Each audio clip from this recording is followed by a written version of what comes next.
একটি মাসলা উল্লেখ করা জরুরি, কারণ আজকাল একটা নতুন ফতোয়া উঠেছে, যেটা 1400 বছরের ইতিহাসে না হানাফি মজহাবে আছে, না শাফি মজহাবে আছে, না মালিকি মজহাবে আছে, না হাম্বলি মজহাবে আছে, না এটি কোনো ওই রকম বিশিষ্ট ইমাম এরকম কোনো ফতোয়া দিয়েছেন। আজকাল কিছু নতুন নতুন মুফতিরা এই ধরনের ফতোয়া দিচ্ছে। সুতরাং এই সম্পর্কে সতর্ক করা জরুরি। তা হচ্ছে যে শুনেছেন হয়তো নতুন ফতোয়া যে গরুতে ভাগ চলবে না, এটা সফরের মাসলা ছিল, আর বাড়িতে বসে গরুতে ভাগ চলবে না, উঁটে ভাগ চলবে না, এগুলো সব সফরের মাসলা ছিল। এই ফতোয়া ভুল ফতোয়া। প্রথম কথা বলি যে কোনো এক মজহাবে হক সীমিত নেই, এটা আমি অনেকবারই আমার বক্তব্যে বলেছি যে কোনো এক মজহাবে হক সীমিত নেই। আপনি বলবেন যে না শাফি মজহাবের সমস্ত ফতোয়াই ঠিক, এটা বলেন তা ভুল বলবেন আপনি। হানাফি মজহাবের ফিকার কিতাবে যা আছে সব ঠিক, তাহলে ভুল কথা বললেন। হাম্বলি মজহাবে যা মাসলা বলা হয়েছে সব ঠিক, তাহলে ভুল বললেন আপনি।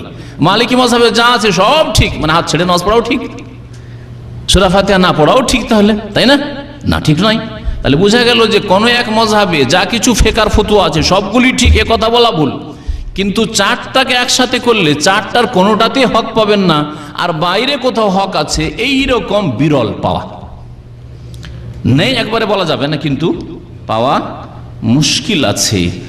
সুতরাং যেখানে এই চার মজহাবের কোনো মজহাবে এইরকম ফতোয়া নেই যে গরুর ভাগ চলবে না, এটা সফরের মশলা ছিল, উটের ভাগ চলবে না, এটা সফরের মশলা ছিল, সুতরাং এই নতুন জিনিস নিয়ে আসার প্রয়োজন নেই। আর এইরকম ইজতিহাদের যোগ্যতা আজকালকার জামানে তেমন হয়নি, সুতরাং এত বড় মুজতাহিদ হওয়ার কোনো প্রয়োজন করে না। দু একটি হাদিস শোনায় এই ক্ষেত্রে।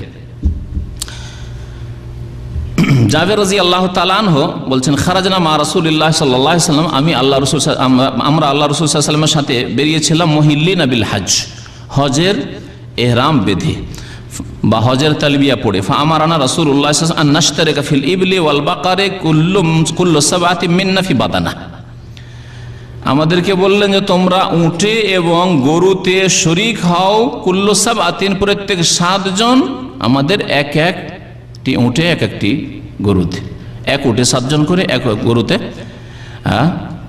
7 জন করে। রাওয়াহু মুসলিম, সহিহ মুসলিমের হাদিস। এখন এই হাদিসে নবী করিম সাল্লাল্লাহু আলাইহি ওয়াসাল্লাম কি বলেছেন?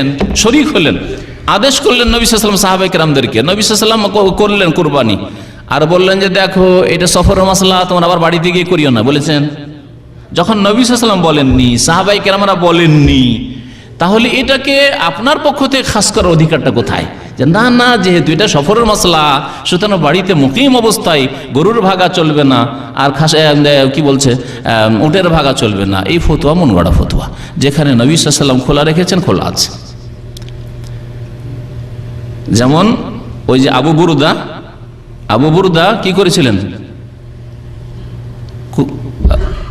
এর আগে জবাই করে দিয়েছিলেন, এই হাদিসটা একটু আগে শোনালেন, নামাজের আগে, ঈদের নামাজ আগে জবাই করে দিয়েছেন। তারপর আর তার কাছে কোনো পশু নেই, কিন্তু 6 মাসের একটা ভেড়া ভেড়ি আছে, মেষ আছে। তখন তাকে কি বললেন নবী সাল্লাল্লাহু আলাইহি ওয়াসাল্লাম? যে এটা তুমি জবাই করো, আর অন্য কারো পক্ষ থেকে হবে না। ওয়ালান তুজজি আন আহাদিন বা'দাকা, বিভিন্ন শব্দ দিয়ে হাদিসটা এসেছে। তোমার পরে আর কারো পক্ষ থেকে এই 6 মাসের করা যাবে না। এটা ছাগল ছিল, মাছ ছিল, ছাগল, এই জন্য খাস করেছিলেন, কিন্তু ভেড়া ভেড়ির ক্ষেত্রে সকলের জন্য চলবে।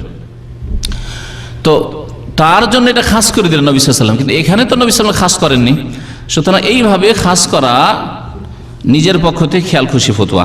তিরমিজি তার একটি হাদিস রয়েছে ইবনে আব্বাস রাদিয়াল্লাহু তাআলা আনহুমা থেকে, কুন্না মা রাসূলিল্লাহ সাল্লাল্লাহু আলাইহি ওয়াসাল্লাম ফি সাফারিন, আমরা সফরে ছিলাম, ফাহাজারাল আযহা, কোরবানির সময় আসলো, ফাশতারাকনা ফিল বাকারাতে সাবআতান, আমরা গরুতে 7 জন শরীক হইলাম, ওয়াফিল বাইরে আশারাতান, আর উটে 10 জন শরীক হলাম। কাওয়ালা আবু ঈসা বলছেন, হাদিস ইবনে আব্বাস হাদিসুন হাসানুন গরীবুন, এই হাদিসটা হাসান গরীব মানে হাসান লিজাতিহি।